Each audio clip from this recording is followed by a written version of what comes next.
इस चैप्टर के अंदर रामनाथ का जो जिक्र आया है, रामनाथ के जो फादर थे, जब उनकी डेथ हो जाती है तो उसके बाद में जो प्रॉपर्टी है वो रामनाथ के पास आ जाती है। ऐसा होता है जब फादर के नाम जो प्रॉपर्टी होती है ना, फादर की अगर डेथ हो जाती है तो ऑटोमेटिक वो प्रॉपर्टी उसके बच्चों के पास आ जाती है, सभी बच्चों में डिवाइड हो जाती है और जो उसकी वाइफ होती है उसके पास भी आ जाती है। फॉर एग्जाम्पल जैसे कि मेरे फादर एक्सपायर हुए थे ना, तो मेरे फादर के एक्सपायर होने के जस्ट आफ्टर में वो जो प्रॉपर्टी थी मेरे पापा के नाम में, वो प्रॉपर्टी हमारे चारों भाई बहन में आ गई और 5वां पार्ट बन गया मेरी माँ। 5 पार्ट में डिवाइड होगी, ऑटोमेटिक हो गई, वो हम सब के नाम होगी, ठीक है ना। तो फिर वो प्रॉपर्टी भाई जैसे कि भाई की, जैसे कि तुम सारी सारी लड़कियां बैठी हो, तुम्हारे फादर की जो प्रॉपर्टी है उस प्रॉपर्टी में तुम्हारा भी हिस्सा है, पर तुमने वो हिस्सा अपने पास नहीं रखना, अभी तो तुम छोटी हो। जब तुम बड़ी हो जाओगी, बड़ी होने के बाद में आपने उस प्रॉपर्टी को अपने भाई के पास दे देना है। यस, मैंने भी सेम ऐसा ही किया था।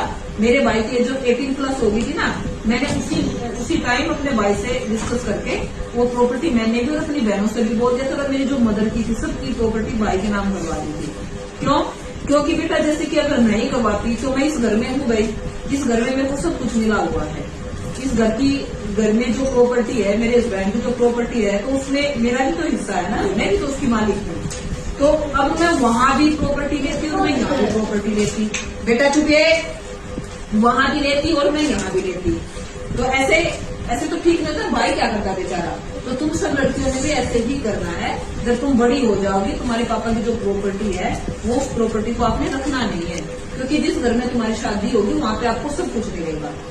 और यहाँ की प्रॉपर्टी पे आपके भाई का हिस्सा है, अपने भाई को देनी है वो प्रॉपर्टी बड़े होने के बाद में। रखोगे ना ये बातें यार? तो वो प्रॉपर्टी में हिस्सा किसका है? आपके भाई का है।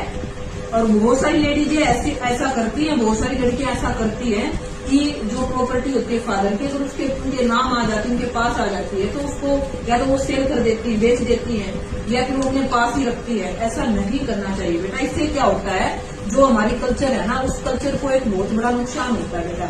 हमारे कल्चर में ये है कि बेटी के नाम जो प्रॉपर्टी है ना, उसका हिस्सा भाई को होता है, भाई को देनी चाहिए। मैं तो आप सबको यही बोलूंगी, आपने बिल्कुल भी नहीं रखनी है। अभी तुम छोटी बच्ची हो, इतना नहीं समझ पाओगी। जब तुम बड़ी हो जाओगी ना, आपको ये सारी चीजें जब बाद में समझ में आएंगी। और मेरी बात आपने जरूर याद रखनी है कि मेरी मैम ने हमारे को क्या बोला था, आपने नहीं रखनी। सेम रामनाथ के साथ भी ऐसा ही कुछ हुआ है। उसके फादर की डेथ के आफ्टर में सारी प्रॉपर्टी रामनाथ के पास आ जाती है, ठीक है ना।